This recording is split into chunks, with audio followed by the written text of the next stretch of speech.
I have been a married woman for 7 years, and during that time, I have learned more about myself and my husband, Andrew, than I ever thought possible.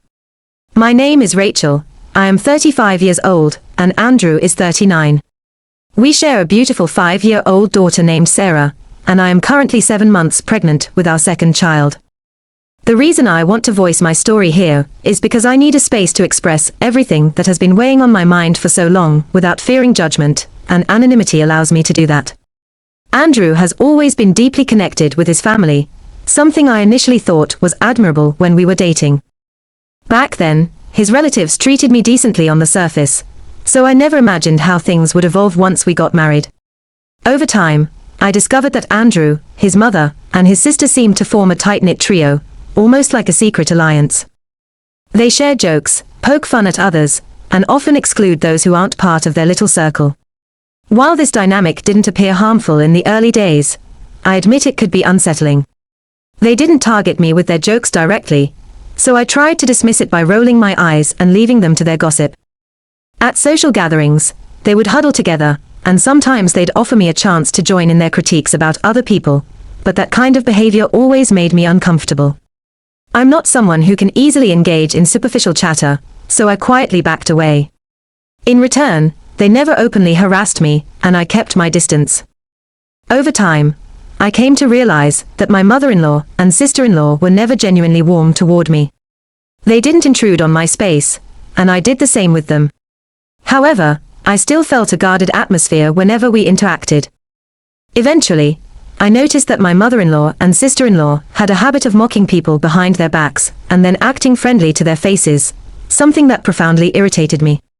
Once I became pregnant with my first child, I decided it was the perfect time to significantly reduce visits to their house.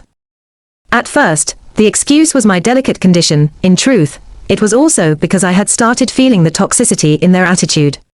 Andrew, while generally kind-hearted and gentle at home, would transform into a different version of himself whenever he was around his mom and sister. It was as if he was trying to impress them, or maybe he felt compelled to align with their behavior. I tolerated this, thinking as long as he treated me nicely at home and looked after me during the weekdays, he could have those few hours on weekends to spend with them. I never expected that this temporary transformation would become a much deeper problem in the future. When my daughter Sarah turned 3, I noticed something disturbing. She came home one day and told me that her grandmother, an aunt, had called me a bad woman. Thankfully, Sarah stood her ground and insisted that she loved me. When I confronted Andrew about it, he casually brushed it off as them joking around with a child. But I knew better. I suspected that my mother-in-law and sister-in-law had a hidden agenda, and from then on, I refused to let Sarah be alone in their company. I wasn't about to risk them poisoning my daughter's mind. My anger grew when I realized Andrew barely defended me. Instead, he acted like it was no big deal. Yet, I chose not to create massive conflicts, because I was exhausted from dealing with them. Things started unraveling last year, when my sister-in-law began dating a wealthy businessman from Scotland. Naturally, she was thrilled to be with someone so financially well off, but what baffled me was Andrew's over-the-top excitement. It truly left me wondering why he was so invested in her romance. To give you more context, my father-in-law, Andrew's father, retired several years ago, and moved to a peaceful ancestral farmhouse in the countryside. I have only met him a handful of times, and he struck me as a no-nonsense individual who values tranquility over the chaos his wife and daughter tend to create. Because my mother-in-law and sister-in-law don't work, they survive on the rent collected from one of my father-in-law's properties, as well as an allowance he provides. Andrew also sends his mother a portion of his salary every month, which I never contested, because I've always prided myself on being financially independent. As far as I was concerned, if Andrew wanted to give them some extra cash, that was his choice, and it didn't impact my sense of autonomy. But things took an unpleasant turn once my sister-in-law's relationship with that Scottish man blossomed. Suddenly, her haughty demeanor skyrocketed. She began flaunting her boyfriend's expensive gifts at family gatherings, and openly boasting about his wealth to anyone who would listen. Seeing her act like a princess, with my mother-in-law giggling and simpering right alongside her like two high school girls, was immensely irritating. I felt my annoyance deepen every time they cast smug glances at me, as though they were silently mocking me for not being able to measure up to their newfound extravagant lifestyle. My mother-in-law's attitude shifted too. She seemed to get a vicarious thrill from her daughter's fortune, which made her act even more condescending. Although I wasn't envious of their situation, I despised the way they subtly, and sometimes not so subtly, tried to suggest I was jealous. They never said it directly to my face, but their smirks and hushed whispers, along with a few relatives confirming their innuendos, were enough for me to sense the negativity.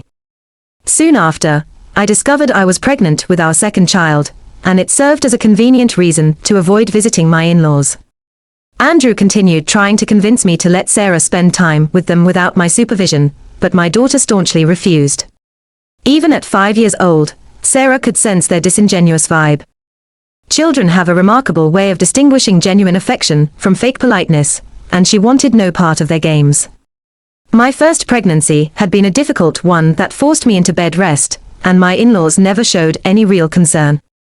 This second pregnancy, though thankfully easier, seemed to invite them over with increasing frequency, but their visits were never about me or my well-being. They marched in proudly, parading their new designer items, such as expensive jewelry, dresses, or handbags, and my sister-in-law chatted excitedly about her plans for a grand destination wedding in Scotland. While they boasted, I mostly kept silent. I was happy to be spared from their nonsense, but I had to endure their bragging with a blank smile, occasionally murmuring "good for you" under my breath. About a week ago, my mother-in-law and sister-in-law made an unannounced visit, and surprised me with compliments about my cooking. My sister-in-law gushed about how she adored the apple pie and bacon donuts I had made years before. Her praise felt suspiciously sudden. Instead of replying with gratitude, I bluntly asked why they were mentioning it now. It seemed rude on my part, but I'd learned to trust my instincts when it came to their ulterior motives. They looked taken aback by my directness, but eventually my sister-in-law admitted she'd been craving a particular apple pie, insisting that no restaurant version could match mine. They wanted me to bake it again. I was heavily pregnant and overwhelmed, so I told them that I wasn't feeling well enough for such a big task. They refused to accept my refusal, persistently pushing me to bake it by Sunday. My sister-in-law even hugged me, something she had never done since my wedding day, and sweetly reminded me to have it done on Sunday. Her urgency made me even more suspicious, but I just mumbled that I would try, and did not promise anything, fully intending to avoid the entire obligation. As the week went on, I got wrapped up in my routine and my pregnancy fatigue, and I honestly forgot about their request. Then on Friday night, over dinner, Andrew informed me that his sister's boyfriend and his family would be coming for a fancy family dinner on Sunday. The pieces started falling into place. Suddenly, it made sense why my mother-in-law and sister-in-law had been so eager about my apple pie and bacon donuts. They wanted me to bake a lavish spread so that my sister-in-law could show off to her future in-laws, letting them believe she had made it herself. Andrew confirmed my suspicion by casually mentioning how his sister had boasted of her remarkable baking skills and promised to serve an authentic American apple pie to the Scottish guests. I felt astonished, but not entirely surprised. I made it clear to Andrew that I was absolutely not going to break my back in my current condition to bake a meal I wouldn't even get credit for, particularly when I wasn't even invited to the dinner. Andrew explained that his mother feared I would be uncomfortable around the guests in my 7th month and therefore had decided not to include me. Whether or not that was truly her reason, I despised how they excluded me while still expecting me to provide desserts. Andrew shrugged, indicating there wasn't much more he could say. The next day, he went off to pick up his father and said he would be staying through Sunday night after the dinner. I wrestled with the idea of confronting Andrew or throwing a fit, but I ultimately chose not to jeopardize my emotional well-being. Arguing wouldn't have stopped him from going to the event, so I decided I would act in my own best interest and simply decline to participate in this charade. On Sunday, I deliberately switched off my cell phone and locked myself in the bedroom with Sarah, ready to let them face the consequences of their scheming. I heard the landline ringing endlessly. I assumed it was my mother-in-law and sister-in-law leaving frantic voice messages as time ticked by. Although it felt nerve-wracking to ignore those calls, there was a certain deep satisfaction in imagining them scrambling when they realized I was not going to deliver the requested desserts. By Monday morning, I switched my cell phone back on and discovered dozens of missed calls and voicemails, starting with desperate requests and ending with profanity-laced tirades, cursing me for letting them down. Soon afterward, my mother-in-law called me again. I picked up, and for the next several minutes, she spewed venom at me. She practically labeled me a sorceress, who orchestrated the downfall of their little dinner party. I expected her to lash out, but it was still shocking to hear the level of bitterness in her voice. Evidently, my sister-in-law had pinned all her hopes on presenting her homemade dessert to these Scottish guests, and they ended up serving no dessert at all once they discovered I wasn't going to bail them out.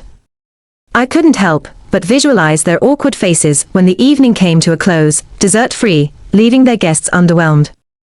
Of course, they blamed me exclusively, as though they could not have quickly ordered something from a local bakery. My mother-in-law's anger soared, but I calmly reminded her that I was never even on the guest list for their fancy dinner. Then I hung up. To top it off, there was a late-night message from Andrew, informing me he wouldn't be home Sunday night, and would come back on Monday after work. When he finally returned that evening, he didn't have an outburst, he was mostly quiet. I tried to recount the nasty phone call from his mother, but he just cut me off, saying he refused to get in the middle of the issue. He even implied I should be thankful he wasn't outright scolding me for humiliating his family. Listening to him made my blood boil. I never expected his mother or sister to be decent, but I certainly believed Andrew might take my side. After all, how was it my fault that I allegedly ruined an event I was never invited to in the first place? It made zero sense. We ended up not talking to each other after that, letting the tension fill the house. In the back of my mind, I wondered if I should have just given them the dessert, but every time I imagined how they'd flaunt it as my sister-in-law's creation, I felt sure I'd made the right call. A couple of months passed, and now I am in my 40th week, at the very brink of giving birth. As the time wore on, I realized I'd been exceptionally lenient with Andrew and the frequent disregard he showed me. 2 weeks after the no-dessert dinner fiasco, I had a scan scheduled. Andrew accompanied me, and on our way home, I tried to bring up the subject again, hoping we could clear the air. He merely told me to drop it, urging me to pay attention to my health and reassuring me that he, personally, had moved on. He acted normal enough, so I figured maybe he was genuinely ready to put that episode behind us. However, I could sense he was hiding something, even though I wanted to believe he was simply caught between me and his family. Then, early this morning, I awoke to a jarring sight: Andrew hurriedly packing a suitcase. Still groggy and shocked, I noticed him attempting to shove his wedding suit into the bag, and my heart pounded. I demanded to know what was happening, and he finally revealed that he was heading to Scotland for his sister's wedding. My mind went blank. I felt this enormous rush of disbelief, confusion, and a painful stab of betrayal. I bombarded him with questions. When was the date set? Why hadn't I heard about it? And, most importantly, how could he even think of leaving me on my due date? I'm literally 1 day away from my expected delivery. He offered single-word responses, trying his best to dodge my gaze. He acted like he had no choice, because his sister's future in-laws insisted on this particular date, and there was nothing he could do. But I refused to let him off so easily. He could easily opt not to go. It wasn't like anyone was holding a gun to his head. Then our doorbell rang. My mother-in-law burst into our home, scolding Andrew for running behind schedule and demanding he skip whatever remained of his packing, because anything extra could be purchased in Scotland. I could tell from her smug tone that she wanted me to hear this, to make me feel excluded and powerless. In that moment, I felt so much rage that I wanted to shout at her to stop mocking me, but I realized it was useless. She was orchestrating a grand exit, and Andrew was falling right in line. I turned around, stormed back into my bedroom, and threw the remainder of Andrew's items into the living room. Then I locked myself inside. I heard my mother-in-law's furious voice echoing down the hallway, complaining about me before they finally left. It dawned on me that Andrew had likely been keeping all these wedding details under wraps for weeks. I had naively hoped he was wrestling with guilt over taking his family's side, but apparently, it was just quiet scheming behind my back.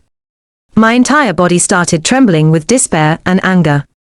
I broke down, tears streaming uncontrollably, weighed down by the horrifying realization that my own husband was abandoning me and his child right at the most critical point of the pregnancy. At some point, my daughter Sarah woke up, saw me weeping, and came over to give me a big hug. Her sweet words, telling me I'd be all right, and that we should look forward to the baby's arrival, made my heart ache with gratitude. I clung to her, trying to wipe away my tears. We spent the rest of the day in bed, reading, playing games, and talking softly. But no matter how I tried to distract myself, the pain of Andrew's betrayal stayed sharp and relentless. Eventually, I called my sister, asking her to stay with me because I was terrified of going into labor alone. I'm updating now, on the very edge of giving birth, hoping for a healthy and peaceful delivery. But in reality, I'm drowning in heartache over Andrew's desertion. Fast forward to several months later, and I have some major news. I have given birth to a baby boy, and my life has changed in ways I never thought possible. Right after Andrew left for Scotland, the situation escalated in a heartbreaking manner. That same night, once Sarah was asleep, I mindlessly scrolled through Facebook only to see Andrew's posts. He was proudly uploading photographs of himself with his family, appearing unbelievably happy in Scotland. Witnessing that carefree grin on his face, as though he had no wife and no soon-to-be-born child waiting for him at home, shattered my composure. I locked myself in the bathroom, slid down to the cold floor, and cried for nearly an hour, feeling faint as the tears refused to stop. Suddenly, I realized my water had broken. Panic washed over me. I managed to crawl to the living room phone and call for an ambulance, my mind swirling. Everything from that point on is a blur. I recall flashing lights and the paramedics helping me into the ambulance. I vaguely remember Sarah's tear-streaked face, her little hand grasping mine, as she was taken to sit up front with one of the EMTs. The next thing I knew, I was in the hospital, barely conscious, and the nurses told me I had delivered a healthy baby boy. They admitted they tried calling Andrew multiple times, but his phone was unavailable. My sister, who lives about 120 miles away, arrived at the hospital a few hours later, beside herself with concern. She scolded me for not calling sooner, and I admitted I really believed I had at least another day before labor. The hospital staff, seeing my fragile state and the way I was discovered half-conscious at home with a small child, felt obligated to inform the authorities. The police questioned me about Andrew, wanting to know if there had been any physical abuse. I told them that he was never violent, but had definitely abandoned me in a dangerous situation, essentially endangering 3 lives, mine, Sarah's, and our unborn babies.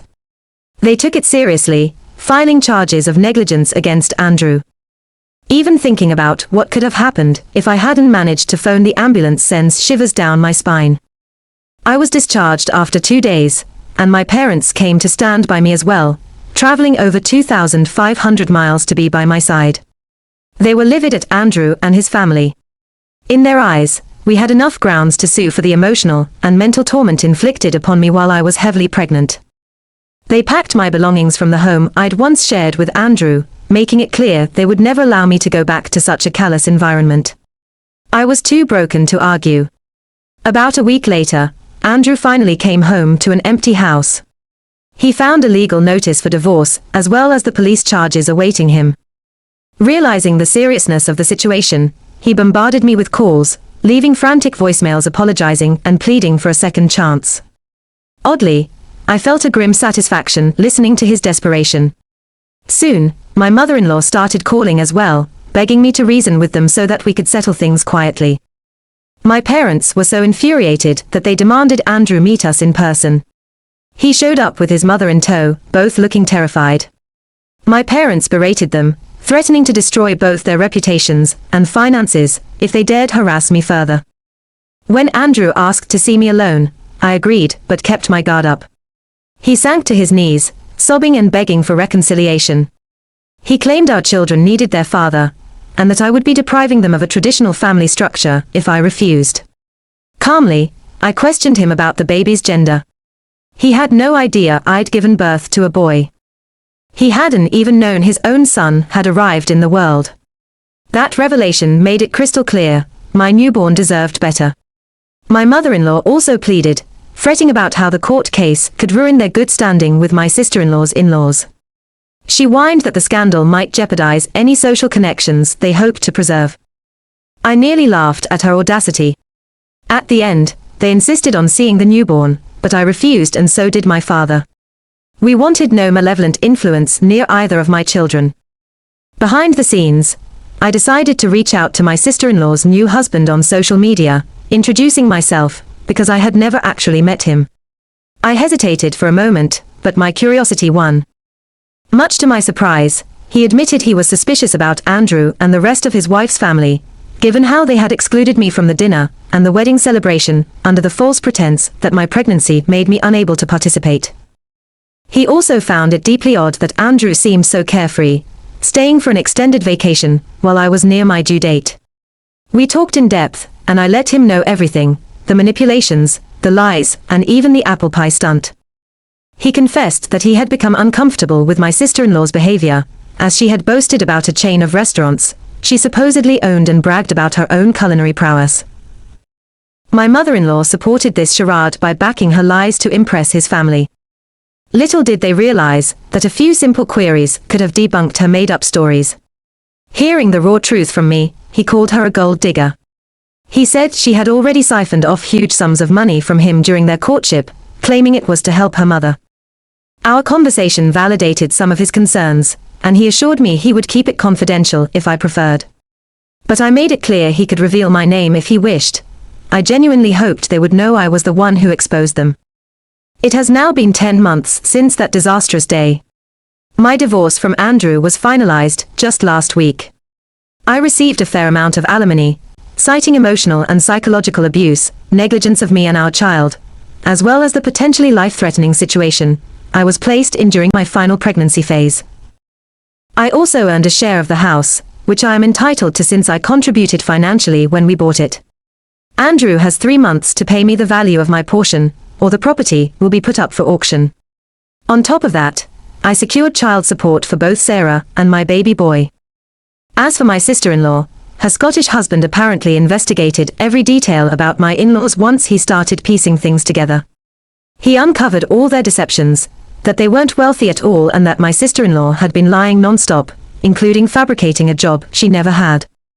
From what I gathered through extended family gossip, my sister-in-law was tossed out and her husband is filing for divorce, accusing her of secretly stealing money from his family's accounts to supply her mother with funds.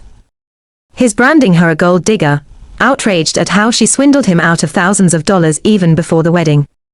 I can't say I sympathize. I picture Andrew, my mother-in-law, and my sister-in-law isolated and embarrassed, mourning their lost opportunities to leech off other people's fortunes. Let them gossip all they want in that pit of poverty. I, for one, am moving forward with a sense of relief and renewed purpose, leaving that toxic trio behind to deal with the wreckage they brought upon themselves.